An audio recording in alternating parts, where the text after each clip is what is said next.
Second minute ঘন্টা ধরে মরণ তোমায় ডাকে, নিভে যাবে জীবন প্রদীপ কখন যে কোন ফাঁকে। কিন্তু মনটা খুশি যে টোকেনটা দেওয়ার কারণে এটা দিছে, এতেই মানে মনটা খুশি হয়ে গেছে। কারণ আমার কাছে এই প্রথমবার হেলমেট প্লাস লাইসেন্স একসাথে আছে। শুক্রবার আজকে আমি সুরা কাহাফটা বইটা নিব। এখন যতটুকু সময় থাকবো ইনশাল্লাহ এখানে কোরআন তিলাওয়াত করার চেষ্টা করবো। এরকম সিরিয়াল ধরে 3 ঘন্টা 3.5 ঘন্টা থাকার উদ্দেশ্য একটাই, যাতে করে এই কষ্টটা আমার আব্বার না হয়। ওই যে কলা গাছের মধ্যে যে জিনিসগুলো আছে না, এগুলো একদম ছোট্টবেলায় দেখতাম আমি। এই বাড়িটা আমার অনেক পছন্দের। তারপরে ওই পিছনের টিনের ঘর, সবগুলা ঘর আমার পছন্দ হওয়ার কারণ কি জানেন? কারণ হচ্ছে এই ঘরগুলা আমাদের না। সেই না সুন্দর না ভিউটা? মূলত আমি এই জায়গাতে গইর পারতে গোসল করতাম একটা সময়। ওই জামাই জামাই সারাদিন খালি ঘাসি কাটে। দেখেন একদম পুরো ক্ষেতের সবগুলা বুটটাই অনেক সুন্দর মানে দাঁড়ায় গেছে। আসসালামু আলাইকুম এভরিওয়ান, কি অবস্থা সবার, কেমন আছেন? আশা করি আল্লাহ তাআলার রহমতে আপনারা ভালো আছেন। অ্যান্ড আই অ্যাম অলওয়েজ আলহামদুলিল্লাহ।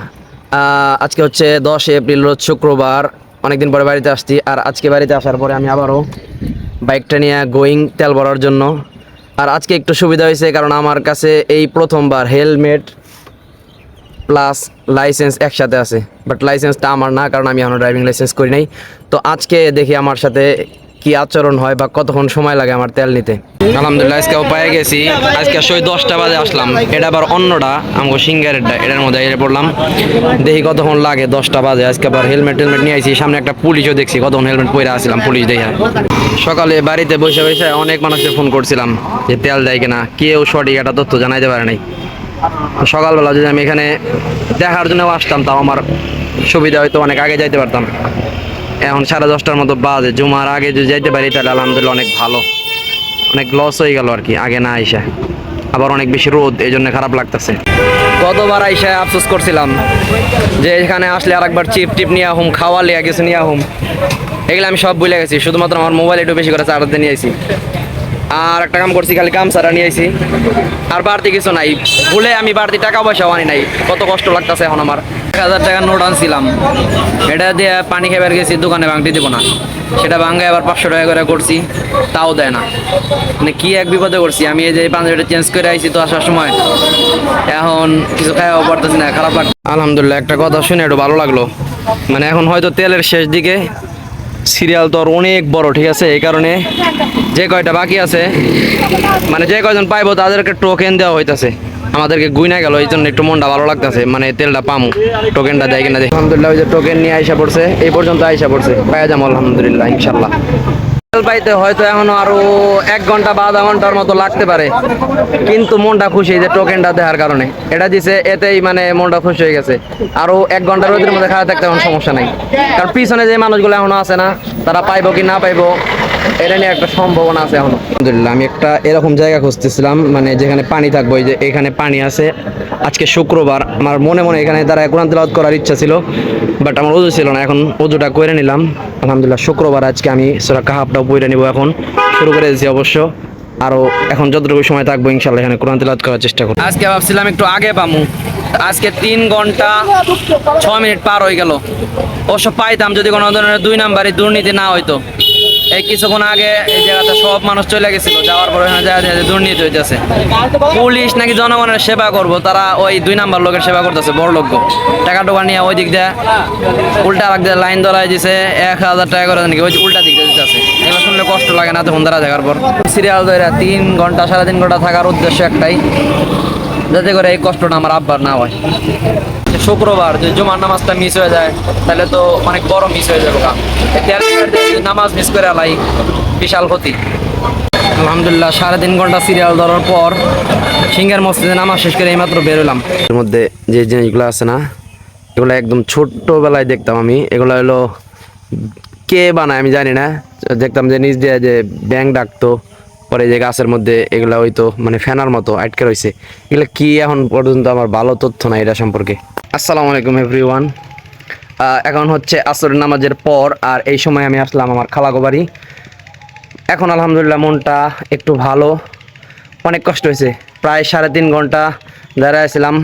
দাঁড়ানোর পরে তেল পাইছি, একটু ভালো লাগছে। 500 টাকার তেল পাইছি, আগের চাইতে একটু বেশি পাইছি।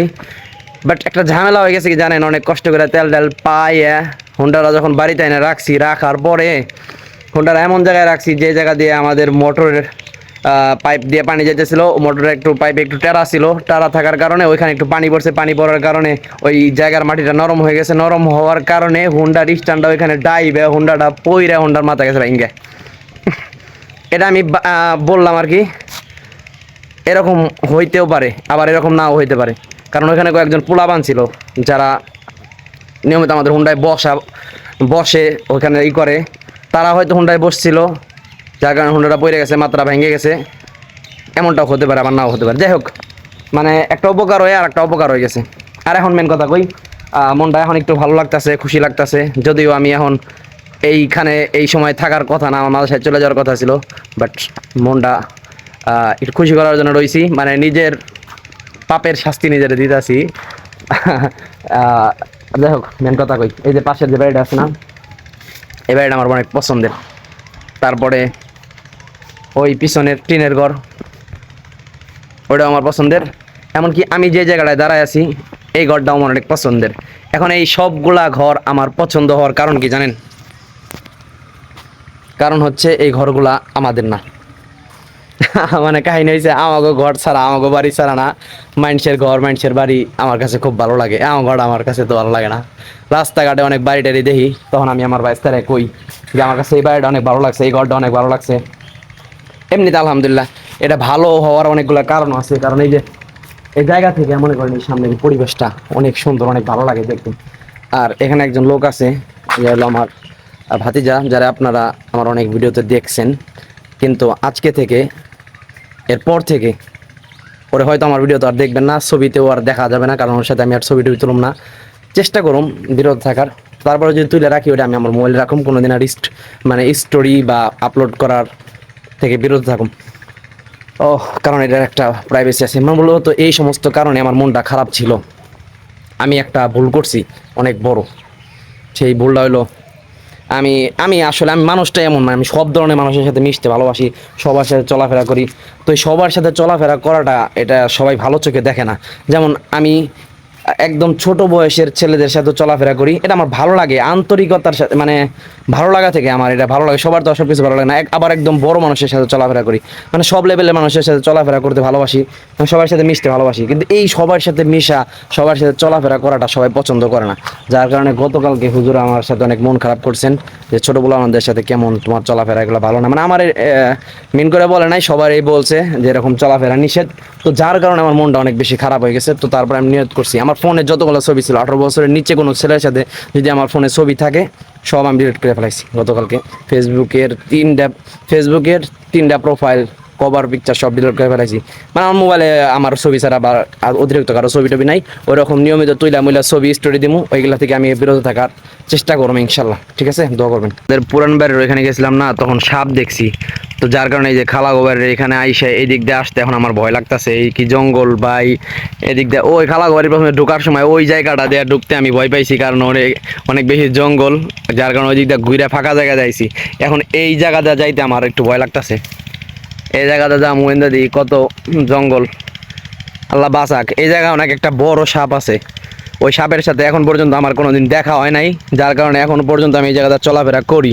বাট কোনো একদিন যদি ওইটার সাথে আমার দেখা হয়ে যায় ভাই, তারপরে থেকে এই জায়গাতে আমার যাওয়ার আর কোনো উপায় না। আমি ভাবছিলাম যে এখানে আসুম যখন নেক্সট ছুটিতে, তখন এগুলা লাল থাকবে বা হলুদ থাকবে, ধান পাইকে যাবে এরকম মনে করছিলাম, বাট পাকে নাই। পাকার আগে আমি চলে এসে পড়ছি বাড়িতে। আর আমি আসছিলাম একটা উদ্দেশ্যেই, মানে মেন উদ্দেশ্যটা ছিল হোন্ডায় তেল ভরা, আব্বার একটু সাহায্য করা। আলহামদুলিল্লাহ সেটা হয়ে গেছে। এখন মনের মধ্যে একটু রাগ আছে, এই রাগ একটু কমলে তখন আমি বাড়িতে যাবো। তো কালকেও চলে যেতাম, আমি কালকেই চলে যেতাম, রাগ একটু কমতো। কিন্তু কালকে না যাওয়ার একটা কারণ আমার পাশে দাঁড়া রয়েছে, তার জন্য আমি আর একটা দিন বেশি থাকুম। এটা আমার কাছে অনেক ভালো লাগে। ছোটবেলায় এমনি আইটা যাইতাম, মূলত আমি এই জায়গাতে গোয়ের পারতে দেখ গোসল করতাম একটা সময়। এখন তার গোয়ের পাড়া যাবো না, আর কারণ বিকালের টাইম গোসল আমি আগে করে ফেলাইছি। পাউডা বেজাইতেছি, অনেক ঠান্ডা পানি ভালো লাগতেছে। এই জিনিসটা দেখে অনেক ভালো লাগলো আলহামদুলিল্লাহ। কারণ হচ্ছে এই ক্ষেত্রটাই, এই যে ক্ষেত্রে এই বুটটাগুলাই আমি গতবার বন্ধে, মানে শেষ দিকে দেখে গেছিলাম, এগুলো শুয়ে পড়ছে হালকা হালকা বৃষ্টির কারণে, ঝড়ির কারণে এগুলা নেমে গেছিলো। এখন আলহামদুলিল্লাহ দেখেন একদম পুরো ক্ষেতের সবগুলা ভুট্টাই অনেক সুন্দর মানে দাঁড়ায় গেছে হইছে। আর আপনারা আমার যদি আগের কিছু ভিডিও দেখেন সেই ভিডিওতে দেখবেন যে এগুলা আমি লাগাইতেছিলাম, এই ভুট্টাগুলা মাটিতে লাগায় লাগায় পাও দিয়ে বুনতেছিলাম। আমি আর আমাদের একজন লোক ছিল এখানে এইগুলা করার জন্য, তো তার সাথে লাগাইছি। আলহামদুলিল্লাহ খুব সুন্দর ভুট্টা হয়েছে, এগুলো একটু বড় বড় হয়েছে। ভুট্টা আবার মুরব্বি হয়ে গেছে, দেখেন না দাঁড়িয়ে হয়েছে।